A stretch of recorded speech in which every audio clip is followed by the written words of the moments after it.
30 ans de prison ferme contre Edgar Alem Bungo, un ancien ministre de la Défense reconnu coupable de détournement de 23 milliards de francs CFA, blanchiment aggravé de capitaux, prise d'intérêts et corruption. La sentence est du tribunal criminel spécial à la satisfaction des millions de Camerounais. C'est normal, le Cameroun doit changer.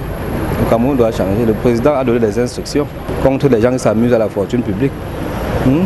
C'est combien de fois le fils du président est condamné, ça veut dire que les autres vont se préparer en conséquence. Si c'est prouvé qu'il a détourné, moi je préfère qu'il soit condamné. Parce que le détournement, c'est une façon de tuer l'État. Les jeunes sortent des écoles, ils n'ont pas de boulot, parce que ceux qui sont en haut passent tout le temps à détourner. C'est eux qui ont tout, les voitures, tout, et c'est eux qui détournent. Je dis c'est un crime. 23 milliards de francs CFA qui auraient pu contribuer au développement du pays. Les Camerounais parlent. 23 milliards, c'est vraiment énorme. Le pays doit changer. Il n'y a pas d'eau potable, on pouvait faire de l'eau, les écoles et tout subventionner, même augmenter même des salaires et tout. Les fonctionnaires, les gens souffrent. Nous, les fonctionnaires, c'est pas facile. C'est pas facile de joindre les deux bouts. Donc s'il y a un cas comme ça, là, vraiment que les gens respectent les instructions du chef de l'État. C'est l'argent qui devait aider au développement du pays. Et quand on parle de développement, c'est-à-dire que chacun devait bénéficier du fruit de ce développement.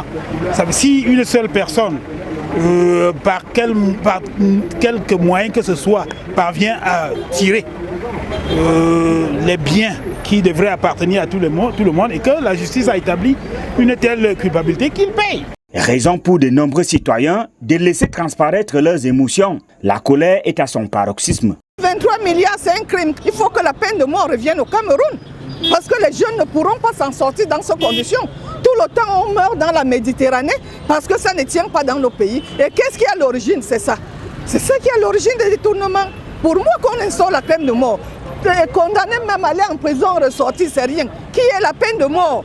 On fusille quelqu'un, tout le monde voit. Je crois qu'on va arrêter ça. Une condamnation ne vaut rien. Pour tous les détourneurs de fonds publics, qu'on organise une fessée nationale au stade omnisport et on les présente partout dans le monde entier. Je pense que ça, ils ne le feront plus. Il faut les bastonner parce que même la femme qu'ils gardent à la maison va lui dire « Je ne serai pas d'accord de supporter une telle humiliation dans le monde entier. » Même les enfants. Occasion d'évangéliser les gestionnaires de crédit du Cameroun. Il ne sert à rien de gagner le monde entier et de perdre son âme. La Bible dit que sert à l'homme de gagner ce monde et d'être zéro au ciel. Oui, que sert à l'homme de gagner ce monde?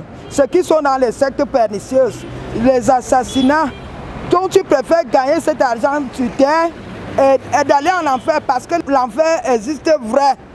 Dans le même procès, l'épouse d'Edgar Alem Bungo, cet ancien ministre de la Défense, a écopé de 10 ans d'emprisonnement ferme. Elle a été reconnue coupable d'un détournement de 5 milliards de francs CFA.